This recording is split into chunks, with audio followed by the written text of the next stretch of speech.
نحمده ونصلي على رسوله الكريم أما بعد فقد قال الله تعالى في القرآن المجيد والفرقان الحميد أعوذ بالله من الشيطان الرجيم بسم الله الرحمن الرحيم حاميم والكتاب المبين إنا أنزلناه في ليلة مباركة إنا كنا منذرين وقال رسول الله صلى الله عليه وسلم إذا كانت ليلة النصف من شعبان فقوموا ليلها وصوموا نهارها فإن الله ينزل فيها لغروب الشمس إلى سماء الدنيا فيقول ألا من مستغفر لي فأغفر له ألا من مسترزق فأرزقه ألا من مبتلا فأعافيه ألا كذا حتى يطلع الفجر أو كما قال النبي صلی اللہ تعالی علیہ وسلم۔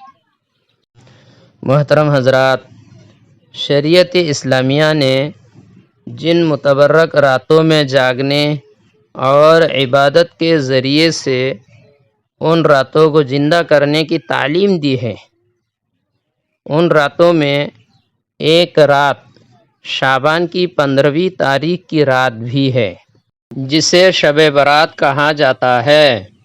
اس رات کی فضیلت اور اہمیت یہ قرآن و حدیث سے ثابت ہے، اسلاف کے تعامل سے بھی ثابت ہے۔ اس لیے اس رات کی فضیلت اور اہمیت کو اور اس رات کی عبادت و ریاضت کو بے اصل قرار نہیں دے سکتے ہیں۔ اس رات کی فضیلت اور اہمیت کے لیے اتنی بات کافی ہے کہ میں نے آپ کے سامنے جو آیات تلاوت کی تھی، اس آیات میں اللہ فرماتے ہیں کہ میں نے کتاب مبین یعنی قرآن کو ایک مبارک رات میں اتارا ہے۔ اب اس مبارک رات سے کیا مراد ہے؟ بعض مفسرین کہتے ہیں اس سے شب برات مراد ہے۔ قرآن کریم کے نزول کے لیے اس رات کا انتخاب کرنا یہی اس رات کی فضیلت کے لیے کافی ہے، اس رات کی اہمیت کے لیے کافی ہے۔ اسی طرح اس رات کی فضیلت و اہمیت سے متعلق بہت ساری احادیث منقول ہے۔ تقریباً 10 صحابہ سے اس رات کی فضیلت اور اس رات کے بعد جو دن ہے اس دن کی فضیلت و اہمیت سے متعلق روایات اور احادیث منقول ہے۔ ایک حدیث شریف میں نے آپ کے سامنے پڑھی تھی، اس میں اللہ کے رسول صلی اللہ علیہ وسلم فرماتے ہیں کہ جب شعبان کی 15ویں رات آئے تو اس رات کو قیام کرو اور دن کو روزہ رکھو، کیونکہ اللہ تعالیٰ اس رات کی سورج غروب ہونے سے لے کر صبح صادق تک آسمان دنیا پر نزول فرماتے ہیں، اترتے ہیں، اور اللہ تعالیٰ خود بندہ سے مخاطب ہو کر اللہ کہتے ہیں، اللہ خود بندہ کو پکارتے ہیں اس رات کہ کوئی بندہ ہے، کوئی گناہگار ہے جو مجھ سے اپنے گناہ کی معافی مانگے، بخشش طلب کرے اور میں اس کو بخش دوں، معاف کر دوں۔ کوئی مجھ سے روزی مانگنے والا، روزی طلب کرنے والا ہے کہ میں اس کو روزی دے دوں۔ کوئی مصیبت میں مبتلا شخص ہے جو مجھ سے اپنی مصیبت سے نجات طلب کرے اور میں اس کو اس مصیبت سے نجات دے دوں۔ کوئی ایسا ہے، کوئی ویسا ہے۔ اس طرح اللہ تعالیٰ بندوں کو مخاطب کر کے صبح صادق تک رات بھر اللہ تعالیٰ پکارتے ہیں۔ کتنی بڑی بات ہے کہ سال بھر بندہ اللہ رب العزت کو پکارتے ہیں اور اس رات کو اللہ تعالیٰ خود بندہ کو مخاطب ہو کر بندہ کو پکارتے ہیں۔ کتنی اہمیت اور کتنی فضیلت والی رات ہے۔ ایک حدیث شریف ہے، حضرت عائشہ رضی اللہ تعالی عنہا فرماتی ہیں کہ شعبان کی 15ویں رات کو اچانک اللہ کے رسول علیہ السلام میرے بستر سے غائب ہو گئے۔ میں نے آپ کو تلاش کیا تو جنت البقیع میں ملے۔ اس وقت اللہ کے رسول علیہ السلام نے مجھ سے یہ بات کہی تھی کہ یہ 15ویں شعبان کی رات ہے، اس رات میں اللہ تعالی آسمان دنیا کی طرف نزول فرماتے ہیں اور قبیلہ بنو کلب کی بکریوں کے بالوں کی تعداد سے بھی زیادہ لوگوں کی بخشش فرما دیتے ہیں۔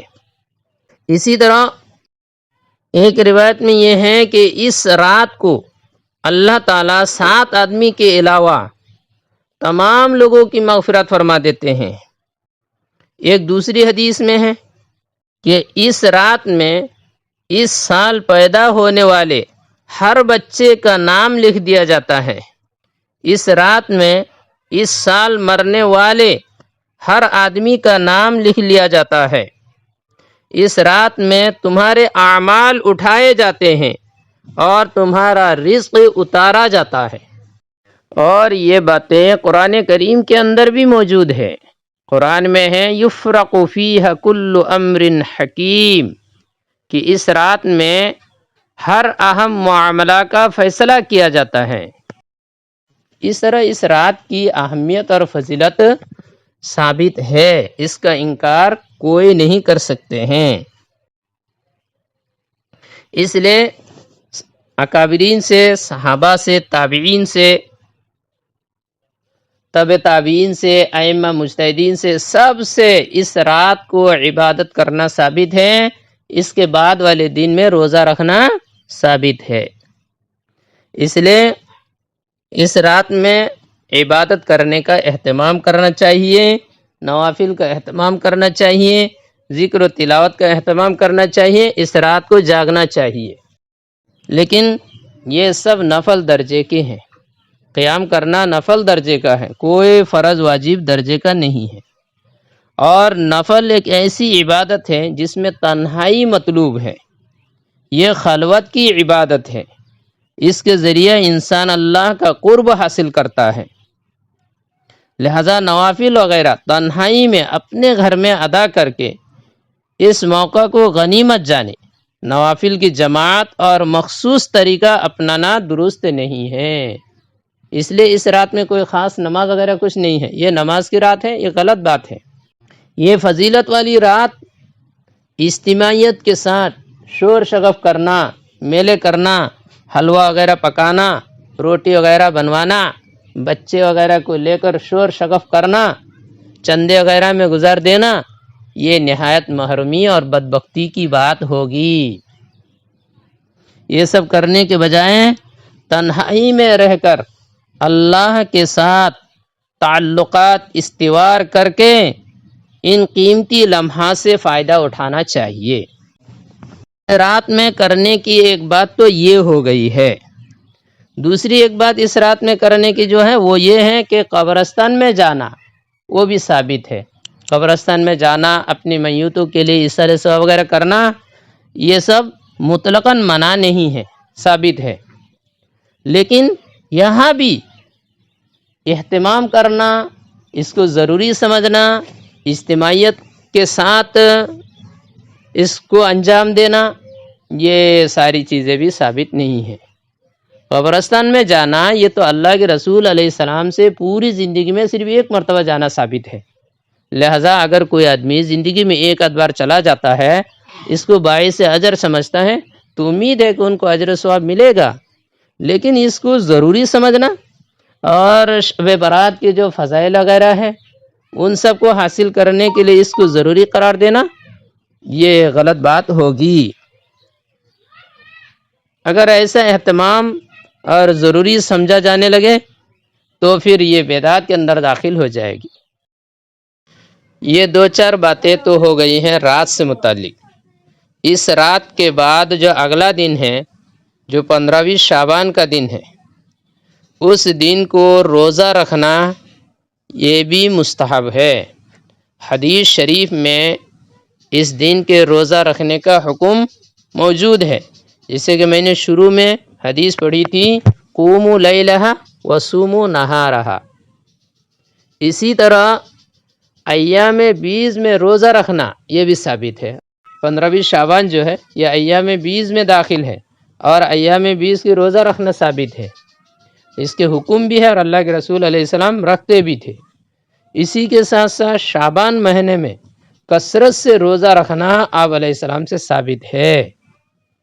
اس بنیاد پر اگر کوئی نفل نیت سے روزہ رکھ لیتا ہے تو گنجائش ہے، اس روزہ کو بھی کوئی فرض واجب کا درجہ نہیں دے سکتے ہیں، اس کے لیے بھی بہت زیادہ اہتمام کرنا، اس کی بھی گنجائش نہیں ہوگی۔ بہرحال 15 شعبان کی رات میں عبادت کرنا، دن میں روزہ رکھنا، یہ سب کیا ہے؟ قرآن و حدیث اور احادیث سے ثابت ہے، تعامل سلف سے ثابت ہے، ان سب کی انکار بھی نہیں کر سکتے ہیں، البتہ ان سب کا بہت زیادہ اہتمام بھی نہیں کرنا چاہیے۔